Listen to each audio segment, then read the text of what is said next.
Pessoal, quero fazer um vídeo diferente com vocês hoje, um vídeo mais informal, um bate-papo mesmo, porque eu tô achando uma coisa interessante que está acontecendo. Desde que eu comecei aqui, que eu abri essa conta no Instagram, que eu comecei a gravar vídeos para o YouTube, deve ter aí mais ou menos uns 2 anos, praticamente o interesse de todo mundo que entrava aqui, que mandava pergunta na caixinha, mandava pergunta para mim no direct, era sobre renda variável. Então, perguntando sobre ações, perguntando sobre fundos imobiliários, sobre ETFs, sobre investimentos no exterior. E pouca gente, muito pouca gente realmente perguntava para mim sobre renda fixa. E o que eu estou achando interessante, nas últimas semanas teve um aumento muito grande de pessoas perguntando sobre renda fixa, quais são os melhores investimentos em renda fixa, como é que você calcula a rentabilidade, como é que você calcula imposto. E eu acho isso interessante por quê? Porque a gente está vendo realmente uma percepção aí, uma mudança de conceito com o aumento da inflação e com o aumento da Selic. Então, antes de eu começar minha conta aqui, antes de eu começar a gravar vídeo para vocês, em 2016, mais ou menos, aí, a Bolsa começou a subir muito. Então, o indicador da renda variável, o Ibovespa, que é o índice que engloba a maioria das empresas aí que estão negociadas na Bolsa, começou só a subir. O que foi o movimento, esse grande movimento no mercado que levou a isso? A queda da inflação e, consequentemente, a queda da Selic. Então, quando você tem aí uma Selic mais baixa, que é a taxa de juros básica da economia, fica mais barato para as empresas captarem recursos no mercado. Então elas vão no banco, conseguem fazer empréstimos para investir nelas mesmas, para crescer, para produzir mais, para ter mais produtos, para ter mais receita. E com isso muita gente começou realmente a ficar interessada na Bolsa de Valores, porque as empresas estavam crescendo ali ano após ano, trimestre após trimestre, dando lucros maiores, e as pessoas começaram a migrar para a Bolsa. E por que também que as pessoas saíram da renda fixa? Porque a renda fixa ela é muito dependente da Selic e do IPCA. Então, os indicadores, assim, os indexadores que são chamados mais importantes para a renda fixa são a Selic e o IPCA. Então, para quem não está se recordando aí de qual que é a diferença entre renda fixa e renda variável, na renda fixa você está emprestando dinheiro para alguém. Você pode emprestar dinheiro para o governo através do tesouro, você pode emprestar dinheiro para o banco, você pode emprestar dinheiro para empresas. E essas empresas e o governo vão te pagar uma rentabilidade de acordo com o indicador. Pode ser uma rentabilidade pré-fixada, pode ser uma rentabilidade híbrida que tem um indicador, pode ser a Selic, pode ser o IPCA ou pode ser o CDI, mais uma taxa fixa, ou pode ser um investimento em uma renda fixa totalmente pós-fixada, ou seja, ela é totalmente dependente daquele indexador. Então você, a priori, você não sabe quanto que você vai receber no futuro, você sabe que você vai acompanhar aquele indicador lá. E na renda variável não, renda variável você está se tornando sócio de um negócio. Quando você compra uma ação, você está se tornando sócio de uma empresa. Quando você compra um fundo imobiliário, você está se tornando sócio de um empreendimento imobiliário ali para receber os aluguéis dele todo mês. E o que é importante é que a renda fixa, como eu disse, é extremamente dependente da Selic e do IPCA. Então a Selic é a taxa básica de juros da economia, o IPCA é a medida oficial do Brasil de inflação, que é medido pelo órgão IBGE. E aqui tem uma confusão muito grande com relação à inflação. A gente é ensinado aí de uma forma equivocada ao longo da nossa vida o que é a inflação. A gente é ensinado que a inflação é o aumento do preço dos produtos, mas isso aí não está certo. Na verdade, a inflação é a desvalorização do seu dinheiro. Então, na verdade, o dinheiro, a nota, o real que a gente tem na nossa carteira, os reais que a gente tem no banco, são um bem como um bem qualquer. Quanto mais disponível ele tiver na economia, menos ele vale. Então, na verdade, não quer dizer que o preço dos produtos no mercado está subindo. Quer dizer que o seu dinheiro está valendo menos. Você tem que dar mais do seu dinheiro para trocar naquele produto. Pode parecer a princípio que é a mesma coisa, mas tem uma diferença grande aí. E por que começa a inflação? Por que surge a inflação? Quando o governo está precisando aí gastar mais do que está arrecadando ou precisa incentivar o mercado de alguma forma aí, a economia a acelerar um pouco, ele tem alguns instrumentos que ele consegue colocar mais dinheiro para circular na economia. E com isso, então com dinheiro, mais dinheiro na economia, ele passa a valer menos. Passa a valer menos, o que a gente percebe? Percebe um aumento do preço dos produtos. E por que isso é importante para quem está pensando aí, para quem está se interessando agora por renda fixa? Porque os investimentos em renda fixa são normalmente indexados ao IPCA ou são indexados à Selic. O que é a Selic? A Selic é o maior instrumento que o Banco Central tem de controle da inflação. Então, quando o Banco Central percebe que a inflação está subindo muito, ele começa a aumentar a Selic também. O que acontece com isso?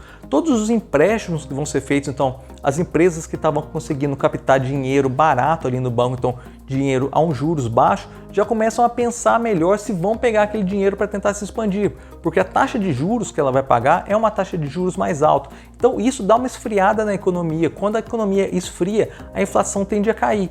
Então é natural que quando a inflação começa a subir, a Selic vem e suba atrás.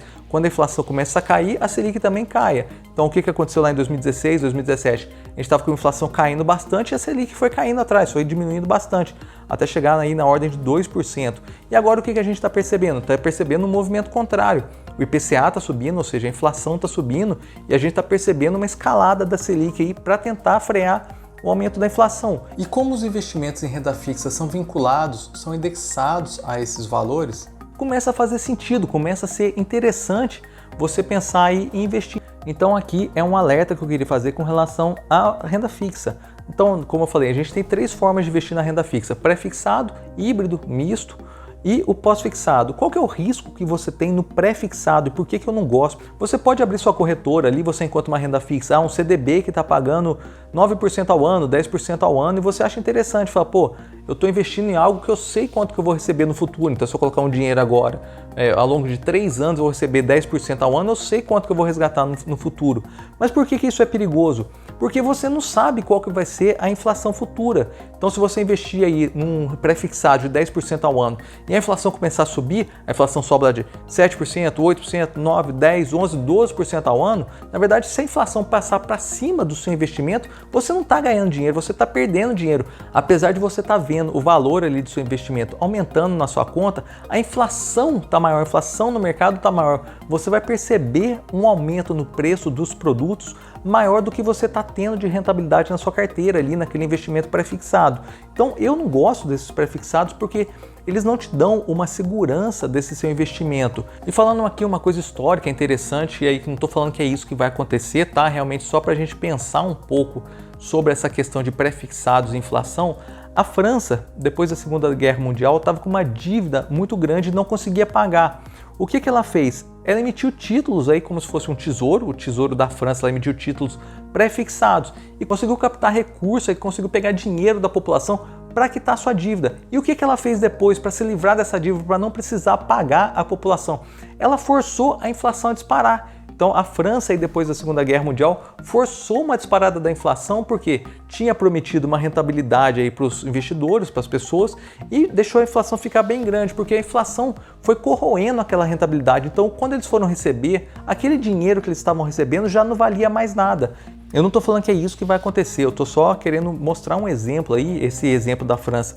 Daria um vídeo para a gente falar só disso, mas é um exemplo interessante, porque se você tem uma rentabilidade menor do que a inflação, você não está ganhando dinheiro, você está perdendo dinheiro.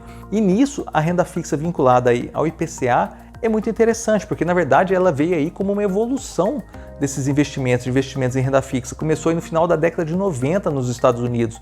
E esses investimentos te garantem o quê? Te garantem a inflação mais uma taxa fixa. Então você tem certeza que quando você investe em uma renda fixa IPCA+, você vai estar coberto pela inflação, então você vai ser reposto pela inflação e você vai ganhar acima da inflação. Então praticamente qualquer cenário que aconteça aí no futuro, vamos imaginar que você invista num IPCA mais 5%. Se a inflação estiver em 5%, você vai receber os 5% da inflação, mais 5%, seu investimento vai render aí 10%. Se a inflação chegar a 10%, então os 10% da inflação, mais os 5% da rentabilidade do seu investimento, você vai receber 15%. Se a inflação chegar a 20%, e você vai ter aí 5% acima da inflação, então você está sempre resguardado aí com relação à inflação.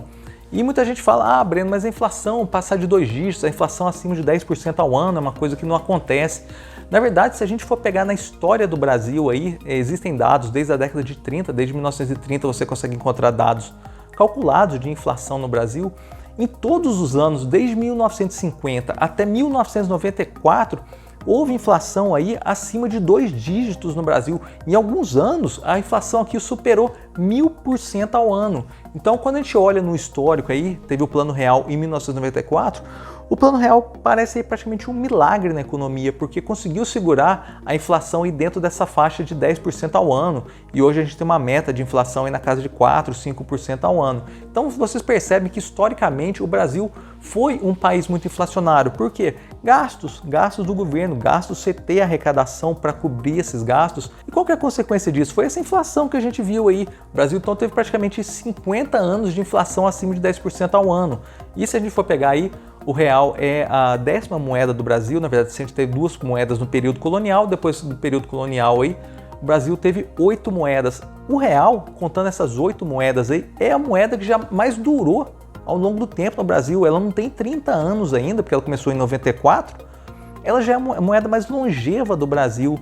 E isso é interessante para vocês notarem como é que a economia do Brasil historicamente é instável. Então, para quem tem aí na minha idade, eu lembro quando eu era pequeno das moedas de cruzeiro, cruzeiro real, mas quem aí tem menos de 30 anos, 25 anos, nunca viu uma outra moeda que não fosse o real. Mas o Brasil aí, então, historicamente, foi um país muito turbulento em questões econômicas, tem aí 25, 30 anos que está bem mais estável, as coisas estão bem mais controladas, mas sempre existe o risco, sempre fica na memória aquela sensação de que a inflação pode disparar de novo, a inflação pode aí subir 10, 15, 20% ao ano, a gente não sabe até quando pode subir. E eu acho interessante, quando vocês forem pensar realmente em renda fixa, pensem em se proteger da inflação, pensem em rendas fixas vinculadas ao IPCA. Tomem muito cuidado com rendas fixas pré-fixadas, porque além da rentabilidade, você tem que prever qual que vai ser a inflação aí ao longo dos próximos anos. No caso, quando você investe no IPCA+, não, você está protegido aí da inflação. E isso que eu estou falando para vocês com relação aí a pré-fixados e IPCA+, é quando você vai fazer investimentos aí acima de um ano em renda fixa, tá? 1 ano, 2, 5, 10 anos, você encontra investimentos IPCA+. Se você estiver precisando investir em curto prazo, provavelmente você não vai encontrar IPCA+. É raríssimo você encontrar IPCA+, ou pré-fixado com duração menor que 1 ano. Quando você vai investir aí menos que 1 ano, às vezes 1 mês, 2 meses, você está juntando dinheiro aí para trocar de carro, para fazer uma viagem no final do ano, alguma coisa desse tipo, fazer uma reforma na sua casa, esse dinheiro aí que você vai precisar no curto prazo, você não vai conseguir proteger ele da inflação através de um título IPCA+. Normalmente você vai investir aí vinculado a Selic ou CDI. Selic e CDI são taxas muito parecidas. A Selic é a taxa básica de juros na economia e o CDI é a taxa de empréstimo entre bancos, mas elas andam ali muito próximas. Para todos os efeitos, assim, para raciocínio de investimento, a gente considera que elas são praticamente iguais. Então, quando você vai fazer investimento de curto prazo, aí, 3 meses, 6 meses, até 1 ano, aí, você vai ficar vinculado ao CDI. Não é recomendado de forma alguma você investir em renda variável se você tiver um prazo de resgate. Aí. Ah, Breno, estou pensando em investir aí por 1 ano. Qual que é a ação que eu invisto? Qual que é o fundo imobiliário que eu invisto? Você não deve investir em renda variável se você tiver um prazo na sua cabeça aí de resgate. Não dá certo, você pode sofrer com as oscilações de mercado aí. Se você tiver um prazo de resgate, invista em renda fixa. Se você conseguir investir por mais de 1 ano aí, procure as rendas fixas vinculadas ao IPCA. Essa é a recomendação que eu queria deixar para vocês nesse vídeo. Então, fazendo um resumo aqui, eu não gosto muito do pré-fixado, de rendas fixas pré-fixadas, porque elas não te garantem uma proteção contra a inflação. Além de saber a taxa que você está investindo ali, você tem que ter uma projeção, você tem que ter uma ideia de qual vai ser a inflação nos próximos anos. E a gente não consegue precisar isso, a gente não consegue ter uma certeza disso. Tanto que há poucos anos atrás ninguém imaginava que a inflação esse ano, agora, estou gravando esse vídeo aqui no final de 2021, ninguém imaginava que a inflação ia atingir 10% ao ano. E falar, mas foi uma coisa imprevisível, o coronavírus foi algo imprevisível, essa crise foi imprevisível. Todo dia acontece coisa imprevisível no mercado, então não adianta a gente ficar achando que a gente tem certeza de quanto que vai ser a Selic daqui a 2 anos, quanto que vai ser a inflação daqui a 2 anos, porque a gente não tem certeza. Mas, pelo menos, os investimentos em renda fixa vinculados ao IPCA te protegem da inflação. Então, se a inflação subir bastante, você está protegido da inflação e você consegue receber uma rentabilidade acima disso. E nesse vídeo é esse bate-papo que eu queria ter com vocês, eu espero que vocês tenham gostado. Qualquer dúvida que vocês tenham ficado, eu estou à disposição, podem mandar um direct para mim. E é isso, até o próximo vídeo. Um abraço, tchau!